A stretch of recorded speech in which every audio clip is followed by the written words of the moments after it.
Hi, my sweet friends, and welcome back to Crochet Every Day with Judy. We are continuing reading from The Adventures of Pinocchio, and today we're starting with Chapter 28. Pinocchio is in danger of being fried in a frying pan like a fish. There came a moment in this desperate race, a terrible moment when Pinocchio thought himself lost. For you must know that Alidoro, for so the Mastiff was called, had run so swiftly that he had nearly come up with him. The puppet could hear the panting of the dreadful beast close behind him. There was not a hand's breadth between them. He could even feel the dog's hot breath.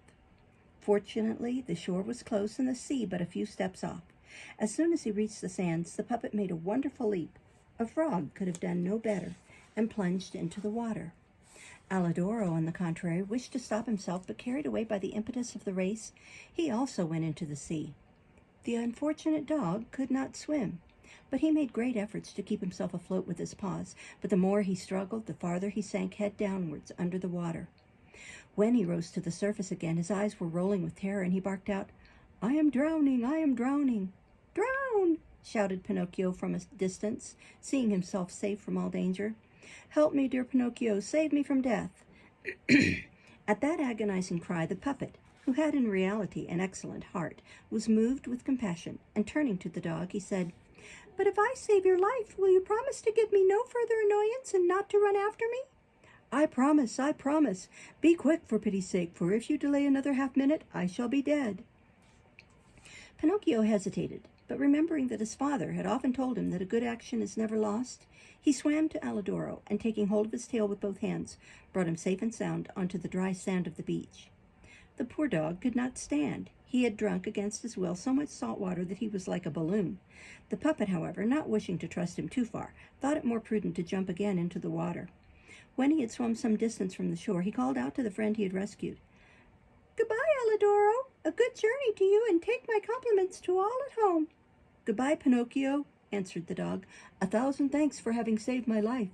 You have done me a great service, and in this world what is given is returned. If an occasion offers, I shall not forget it."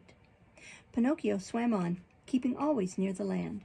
At last he thought that he had reached a safe place. Giving a look along the shore, he saw amongst the rocks a kind of cave from which a cloud of smoke was ascending. "In that cave," he said to himself, "there must be a fire. So much the better. I will go and dry and warm myself, and then we shall see." Having taken this resolution, he approached the rocks, but as he was going to climb up, he felt something under the water that rose higher and higher and carried him into the air.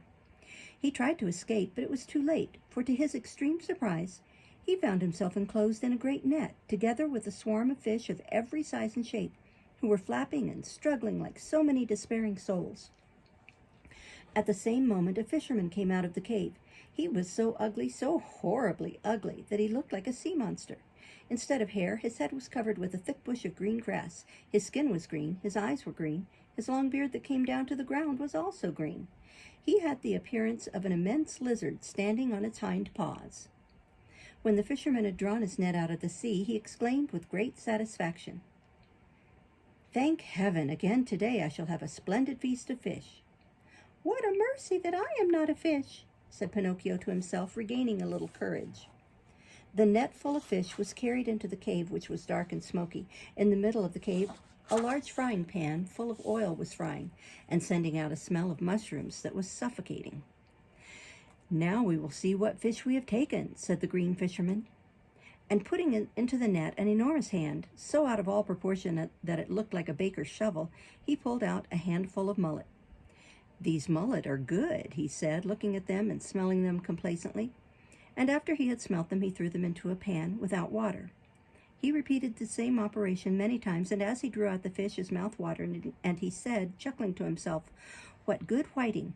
What exquisite sardines! These soles are delicious, and these crabs excellent! What dear little anchovies!" I need not tell you that the whiting, the sardines, the soles, the crabs, and the anchovies were all thrown promiscuously into the pan to keep company with the mullet. The last to remain in the net was Pinocchio.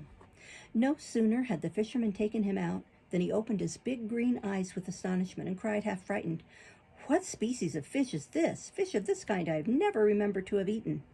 And he looked at him again attentively, and having examined him well all over, he ended by saying, "I know, he must be a crawfish." Pinocchio, mortified at being mistaken for a crawfish, said in an angry voice, "A crawfish indeed! Do you take me for a crawfish? What treatment! Let me tell you that I am a puppet." "A puppet?" replied the fisherman.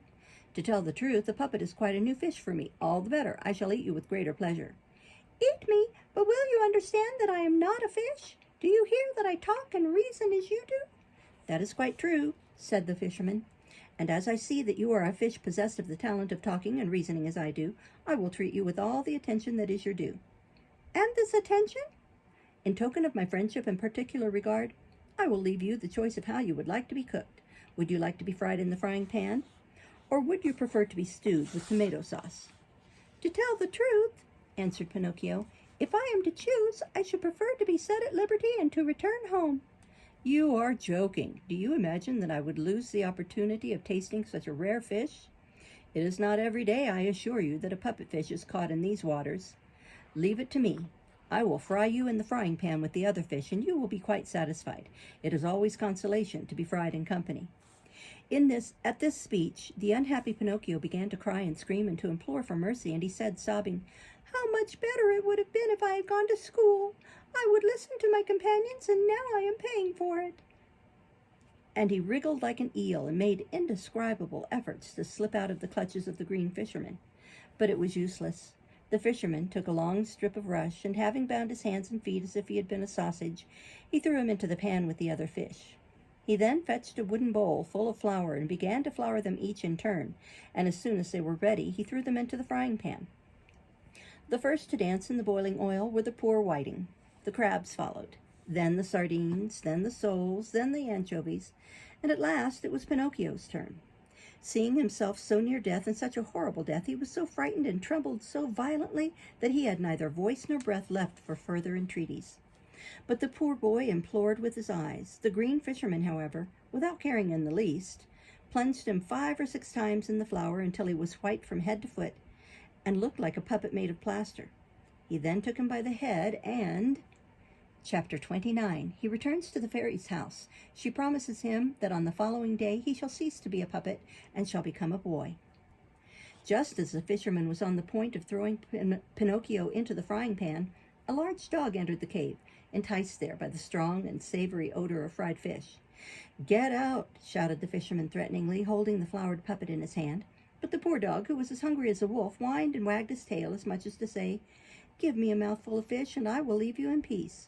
"Get out, I tell you," repeated the fisherman, and he stretched out his leg to give him a kick. But the dog, who, when he was really hungry, would not stand trifling, turned upon him, growling and showing his terrible tusks. At that moment, a little feeble voice was heard in the cave saying entreatingly, "Save me, Alidoro! If you do not save me, I shall be fried." The dog recognized Pinocchio's voice, and to his extreme surprise perceived that it proceeded from the floured bundle that the fisherman held in his hand. So what do you think he did? He made a spring, seized the bundle in his mouth, and holding it gently between his teeth, he rushed out of the cave and was gone like a flash of lightning. The fisherman, furious at seeing a fish he was so anxious to eat snatched from him, ran after the dog, but he had not gone many steps when he was taken with a fit of coughing and had to give it up. Alidoro, when he had reached the path that led to the village, stopped and put his friend Pinocchio gently on the ground. "How much I have to thank you for," said the puppet. "There is no necessity," replied the dog. "You saved me, and I have now returned it. You know that we must all help each other in this world." "But how came you to come to the cave?" "I was lying on the shore, more dead than alive, when the wind brought to me the smell of fried fish. The smell excited my appetite, and I followed it up. If I had arrived a second later—" "Do not mention it," groaned Pinocchio, who was still trembling with fright. "Do not mention it. If you had arrived a second later, I should by this time have been fried, eaten, and digested. Brr, it makes me shudder only to think of it." Alidoro, laughing, extended his right paw to the puppet, who shook it heartily in token of great friendship, and they then separated. The dog took the road home, and Pinocchio, left alone, went to a cottage not far off, and said to a little old man who was warming himself in the sun, "Tell me, good man, do you know anything of a poor boy called Eugene who was wounded in the head?" "The boy was brought by some fishermen to this cottage, and now—" "And now he is dead," interrupted Pinocchio with great sorrow. "No, he is alive and has returned to his home." "Not really? Not really?" cried the puppet, dancing with delight. "Then the wound was not serious." "It might have been very serious, and even fatal," answered the little old man, "for they threw a thick book bound in cardboard at his head." "And who threw it at him?" "One of his schoolfellows, a certain Pinocchio." "And who is this Pinocchio?" asked the puppet, pretending ignorance. "They say he is a bad boy, a vagabond, a regular good-for-nothing." "Calumnies, all calumnies." "Do you know this Pinocchio?" "By sight," answered the puppet. "And what is your opinion of him?" asked the little man. "He seems to me to be a very good boy, anxious to learn, and obedient and affectionate to his father and family." Whilst the puppet was firing off all these lies, he touched his nose and perceived that it had lengthened more than a hand. Very much alarmed, he began to cry out, "Don't believe, good man, that what I have been telling you. I know Pinocchio very well, and I can assure you that he is really a very bad boy, disobedient and idle, who instead of going to school runs off with his companions to amuse himself." He had hardly finished speaking when his nose became shorter and returned to the same size that it was before. "And why are you all covered with white?" asked the old man suddenly. "I will tell you. Without observing it, I rubbed myself against a wall which had been freshly whitewashed," answered the puppet, ashamed to confess that he had been floured like a fish prepared for the frying pan. "And what have you done with your jacket, your trousers, and your cap?" "I met with robbers who took them from me. Tell me, good old man, could you perhaps give me some clothes to return home in?" "My boy, as to clothes, I have nothing but a little sack in which I keep beans. If you wish for it, take it. There it is." Pinocchio did not wait to be told twice. He took the sack at once, and with a pair of scissors he cut a hole at the end and at each side and put it on like a shirt. And with this slight clothing he set off for the village. But as he went, he did not feel at all comfortable, so little so, indeed, that for a step forward he took another backward, and he said, talking to himself, "How shall I ever present myself to my good little fairy? What will she say when she sees me? Will she forgive me this second escapade? I bet that she will not forgive me. Oh, I am sure that she will not forgive me, and it serves me right, for I am a rascal. I am always promising to correct myself, and I never keep my word." When he reached the village, it was night and very dark. A storm had come on, and as the rain was coming down in torrents, he went straight to the fairy's house, resolved to knock at the door and hoping to be let in. But when he was there, his courage failed him, and instead of knocking, he ran away some 20 paces. He returned to the door a second time, but could not make up his mind. He came back a third time. Still he dared not. The fourth time, he laid hold of the knocker and, trembling, gave a little knock. He waited and waited. At last, after half an hour had passed, a window on the top floor was opened. The house was 4 stories high, and Pinocchio saw a big snail with a lighted candle on her head looking out. She called to him, "Who is there at this hour?" "Is the fairy at home?" asked the puppet. "The fairy is asleep and must not be awakened, but who are you?" "It is I." "Who is I?" "Pinocchio." "And who is Pinocchio?" "The puppet who lives in the fairy's house." "Ah, I understand," said the snail. "Wait for me there. I will come down and open the door directly." "Be quick, for pity's sake, for I am dying of cold."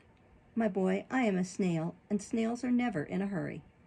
An hour passed, and then 2, and the door was not opened. Pinocchio, who was wet through and trembling from cold and fear, at last took courage and knocked again, and this time he knocked louder. At the second knock, a window on the lower story opened, and the same snail appeared at it. "Beautiful little snail," cried Pinocchio from the street, "I have been waiting for 2 hours. And 2 hours on such a bad night seem longer than 2 years. Be quick, for pity's sake." "My boy," answered the calm, phlegmatic little animal, "my boy, I am a snail, and snails are never in a hurry." And the window was shut again. Shortly afterwards, midnight struck, then 1 o'clock, then 2 o'clock, and the door remained still closed. Pinocchio, at last, losing all patience, seized the knocker in a rage, intending to give a blow that would resound through the house. But the knocker, which was iron, turned suddenly into an eel, and slipping out of his hands, disappeared in the stream of water that ran down the middle of the street. "Ah, is that it?" shouted Pinocchio, blind with rage. "Since the knocker has disappeared, I will kick instead with all my might." And drawing a little back, he gave a tremendous kick against the house door. The blow was indeed so violent that his foot went through the wood and stuck, and when he tried to draw it back again, it was trouble thrown away, for it remained fixed like a nail that had been hammered down. Think of poor Pinocchio. he was obliged to spend the remainder of the night with one foot on the ground and the other in the air. The following morning at daybreak, the door was at last opened. That clever little snail had taken only 9 hours to come down from the 4th story to the house door. It is evident that her exertions must have been great. "What are you doing with your foot stuck in the door?" she asked the puppet, laughing. "It was an accident. Do try, beautiful little snail, if you cannot release me from this torture." "My boy, that is the work of a carpenter, and I have never been a carpenter." "Beg the fairy from me." "The fairy is asleep and must not be wakened." "But what do you suppose that I can do all day nailed to this door?" "Amuse yourself by counting the ants that pass down the street." "Bring me at least something to eat, for I am quite exhausted." "At once," said the snail.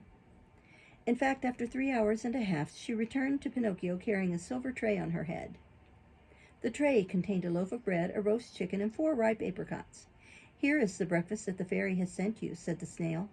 The puppet felt very much comforted at the sight of these good things, but when he began to eat them, what was his disgust at making the discovery that the bread was plaster, the chicken cardboard, and the 4 apricots painted alabaster. He wanted to cry.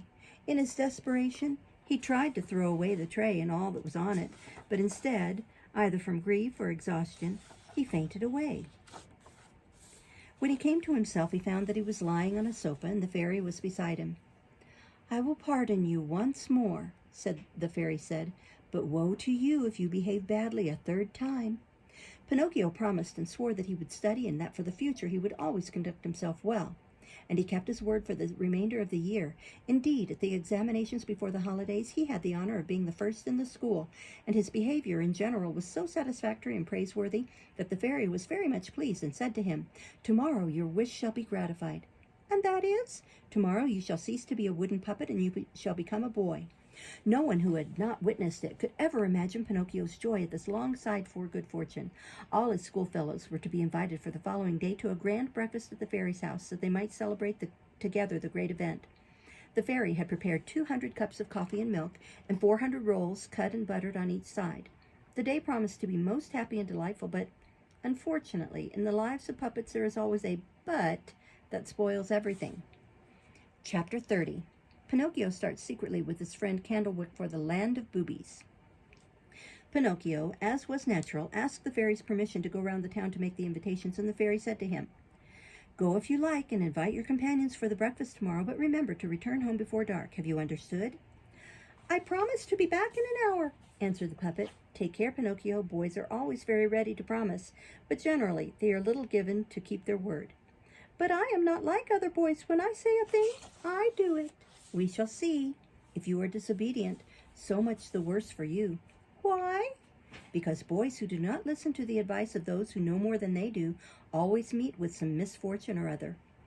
"I have experienced that," said Pinocchio, "but I shall never make that mistake again." "We shall see if that is true." Without saying more, the puppet took leave of his good fairy, who was like a mamma to him, and went out of the house singing and dancing.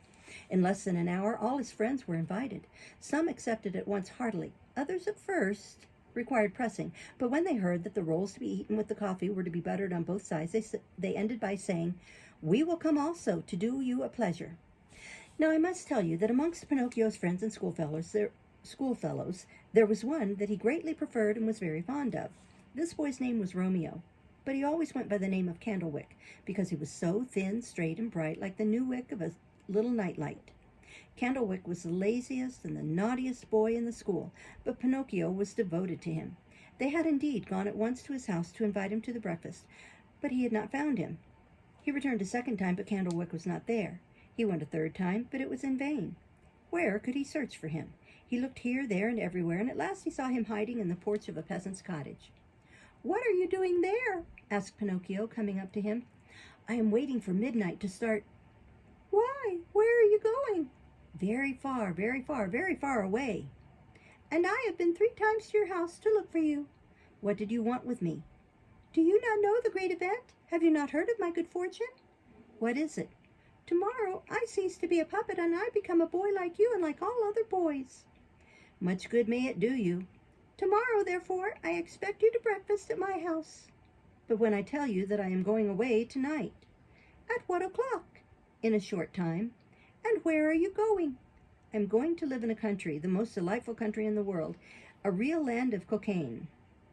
And how is it called? And how is it called? It is called the land of boobies. Why do you not come too? I know never. You are wrong, Pinocchio. Believe me, if you do not come, you will repent it. Where could you find a better country for us boys? There are no schools there. There are no masters. There are no books. In that delightful land, nobody ever studies. On Thursday, there is never school, and every week consists of 6 Thursdays and 1 Sunday. Only think. The autumn holidays begin on the 1st of January and finish on the last day of December. That is the country for me. That is what all civilized countries should be like. But how are the days spent in the land of boobies? They are spent in play and amusement from morning till night. When night comes, you go to bed and recommence the same life in the morning. What do you think of it? Said Pinocchio. He shook his head slightly, as much as to say, that is a life that I also would willingly lead. Well, will you go with me, yes or no? Resolve quickly. No, no, no, and again no. I promised my good fairy to become a well-conducted boy, and I will keep my word. And as I see that the sun is setting, I must leave you at once and run away. Goodbye, and a pleasant journey to you. Where are you rushing off to in such a hurry? Home. My good fairy wishes me to be back before dark. Wait another 2 minutes. It will make me too late. Only 2 minutes. And if the fairy scolds me, let her scold. When she is scolded well, she will hold her tongue, said that rascal Candlewick. And what are you going to do? Are you going alone or with companions? Alone. We shall be more than 100 boys. And do you make the journey on foot? A coach will pass by shortly, which is to take me to that happy country. What would I not give for the coach to pass by now? Why? That I might see you all start together. Stay here a little longer and you will see us. No, no, I must go home. Wait another 2 minutes. I have already delayed too long. The fairy will be anxious about me. Poor fairy, is she afraid that the bats will eat you? But now, continued Pinocchio, are you really certain that there are no schools in that country? Not even the shadow of one. And no masters either? Not one. And no one is ever made to study? Never, never, never. What a delightful country, said Pinocchio, his mouth watering. What a delightful country. I have never been there, but I can quite imagine it. Why will you not come also? It is useless to tempt me. I promised my good fairy to become a sensible boy, and I will not break my word. Goodbye, then, and give my compliments to all the boys at the gymnasiums, and also to those of the lyceums, if you meet them in the street. Goodbye, Candlewick, a pleasant journey to you. Amuse yourself and think sometimes of your friends. Thus saying, the puppet made 2 steps to go, but then stopped, and turning to his friend, he inquired, But are you quite certain that in that country all the weeks consist of 6 Thursdays and 1 Sunday? Most certain. But do you know for certain that the holidays begin on the 1st of January and finish on the last day of December? Assuredly. What a delightful country, repeated Pinocchio, looking enchanted. Then with a resolute air he added in a great hurry, This time, really goodbye, and a pleasant journey to you. Goodbye. When do you start? Shortly. What a pity. If really it wanted only an hour to the time of your start, I should be almost tempted to wait. And the fairy, It is already late. If I return home an hour sooner or an hour later, it will all be the same. Poor Pinocchio, and if the fairy scolds you? I must have patience. I will let her scold. When she has scolded well, she will hold her tongue. In the meantime, night had come on, and it was quite dark. Suddenly, they saw in the distance a small light moving, and they heard a noise of talking and the sound of a trumpet, but so small and feeble that it resembled the hum of a mosquito. Here it is, shouted Candlewick, jumping to his feet. What is it? Asked Pinocchio in a whisper. It is a coach coming to take me. Now will you come, yes or no?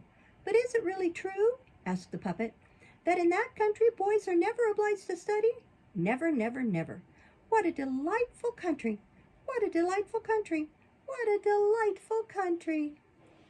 We'll stop there and start next time with Chapter 31. Thank you for listening. Bye-bye.